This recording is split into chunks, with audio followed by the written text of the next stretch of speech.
4 years ago, I moved from Italy to Sydney, and in this video, I will unpack my story and the truth of living abroad nobody tells you about. So let's jump straight into it. I was 6 years old when I went to the cinema with my parents, and we went to watch Finding Nemo. And since that year, I was obsessed with P. Sherman 42 Wallaby Way, Sydney. I know a lot of kids move on from cartoons, but that really stick with me. For me, Australia became the symbol of the life I want to live. I always wanted to move to Australia, but in 2020 COVID happened, so I remained stuck in Italy for a while before actually having the opportunity to move to Australia. So I was having my normal life, I was having my office job, my 9 to 5, I was still living with my parents. One day in 2022, they finally announced that the borders were open again and I could finally move to Sydney. So I quit my job and I said goodbye to my family and friends, and I literally organized my departure in 2 months. So I quit my job, I left everything, and with my partner we decided to move to Australia.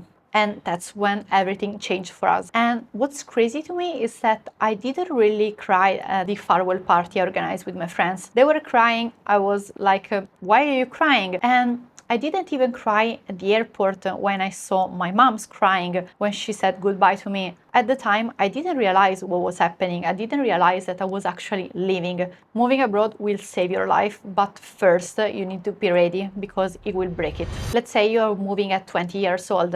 In your countries, you have 20 years of context. You have your friends, you know everything. When you move to another country, when you live abroad, you have to build a new life, a new personality, and maybe in a language that is not even your first language. It will happen often that you will feel alone, like completely alone. And this is normal. My advice as a big sister is to say yes to everything. So through your work or maybe gym classes, your Pilates classes, you just have to start and talk to people. Don't be afraid, because like me, for example, I was really afraid of my Italian accent, but you will learn that people sometimes are curious about your accent. So I remember there was this situation at the supermarket where I just said hi to this guy, like hi, and immediately he told me, oh, where are you from? And in my mind I was like, I just said hi. How did you understand I'm from another country? So, but this is a good way to know people. Like, they might be curious, they want to learn where are you from and why you moved to Australia or whatever the country is. So really start to be open and say yes to every opportunity, because you never know, you might just be able to meet your new best friends. Chapter 2, the visa and the bureaucracy journey. Let's talk about the nitty-gritty. Everyone knows that the visa journey in Australia is brutal.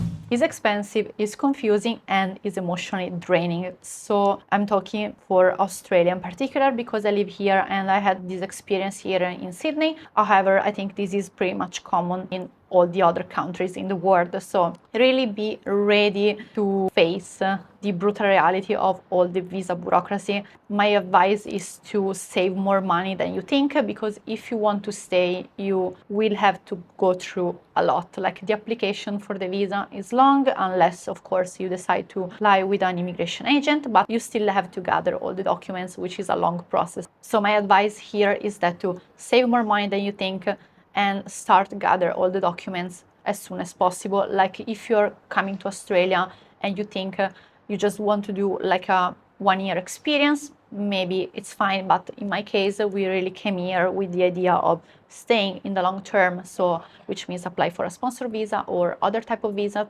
So I really recommend to start gather and collect all the documents even before moving, if you can, and if you have the plan of staying in the long term, because you never know when you might need to use them. Maybe your visa is expiring soon, and having all your documents ready to use is definitely a good advantage. Quick one to say that if you are enjoying this video so far, I invite you to click the like button and subscribe to the channel, because this will help the YouTube algorithm to push this video to the people who need it the most.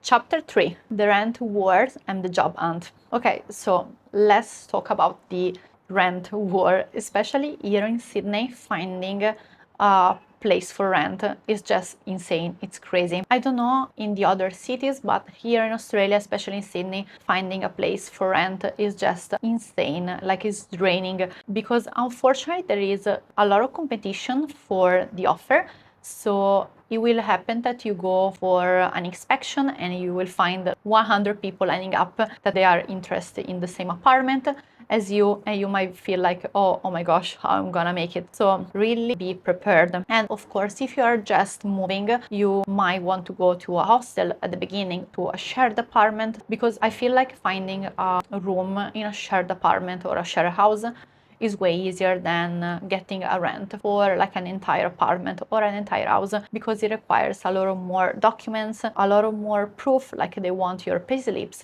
they want your visa, make sure your visa is valid, and especially like a visa that is valid for a long time. Because for example, if you're coming with a working holiday which is expiring in a few months, they might not really consider your application. Yeah, really be ready for the house hunting.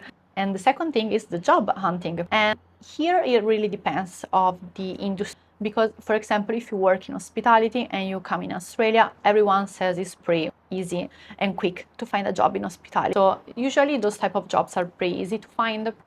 Talking for my personal experience, I work in marketing, I work in media, and my goal was to find a job in my industry as soon as I arrived in Australia. And it took me 1 month to find a job in my industry. Of course, I saved enough money to make sure I was able to survive for 1 month, and I was super happy when I finally found a job. But I want also to be realistic, and it's not gonna be easy. You have really to face a lot of no's, a lot of awkward moments, because of course at the beginning I was very scared of what HRs or other people think about my accent. And yeah, not gonna lie, the final job I got, and this is a chat that I had with my ex-manager, he told me that after the interview I had with them, my director told him, are you sure you want to work with someone that doesn't speak English perfectly? And thank God my manager response was, she's capable, she has the skills, she's very ambitious, so she can learn English. She will definitely learn. And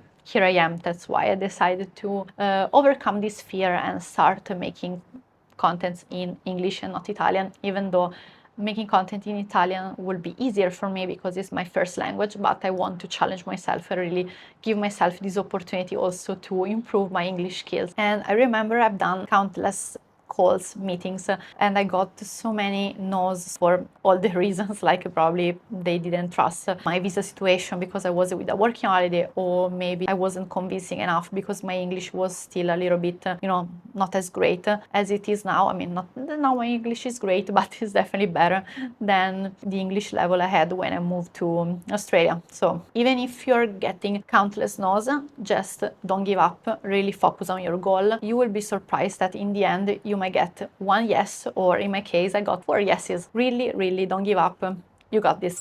So if you really want to find a job in another industry that is not hospitality, my recommendation is to start really using platforms like LinkedIn and Seek. And I will probably do a separate dedicated video about this topic. You can start reaching out to people on LinkedIn. If you see, for example, like a job offer, a job announcement on LinkedIn, a good move will be to reach out directly to the person that published the announcement instead of just passively applying to everything. I know it's easier, but if you reach out directly to the person, you're already doing something that most of the people don't do, or you might probably have more chances to just get an interview, for example. Final chapter, chapter 4, the existential crisis and family. So probably the hardest part is not visa, is not job hunting, is not rent. The hardest part of living abroad is realizing that you're missing birthdays, you're missing milestones. Your parents are getting older. I'm missing so many important moments. I miss my brother's graduation. My grandma passed away and I wasn't there. I was here in Sydney and I couldn't fly for the funeral. I miss my uncle's wedding,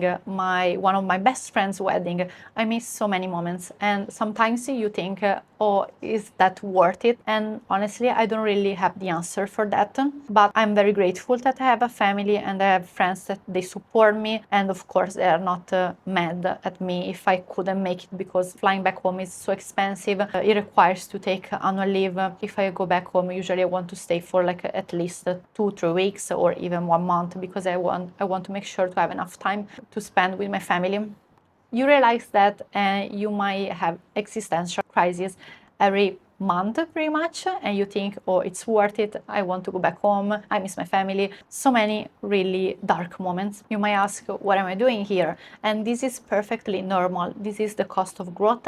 And if you see yourself crying for no reason in front of the mirror because you miss your friends, you miss your family, is completely normal. So it's part of the process. As I said, I don't really have an answer for that. I don't know if it's worth it or not, but so far I think my journey here in Australia has been great, and I saw myself really growing a lot. So this is the end of the video, and I want to say that I'm not saying those things to discourage you. Actually, I really invite you to take the leap and move to your dream country as I did. You can try, you can go, and if it doesn't work, maybe it's not meant to work, but you can say, I tried, I followed my dreams, do it, you won't regret it. That's everything for today, and I'll see you at the next one. I forgot to introduce myself. If you are new here, hi, my name is Martina, and I'm an Italian girl who moved to Sydney from Italy 4 years ago. And I'm here trying to build a YouTube channel, so if you want to support, hit the subscribe button and stick around.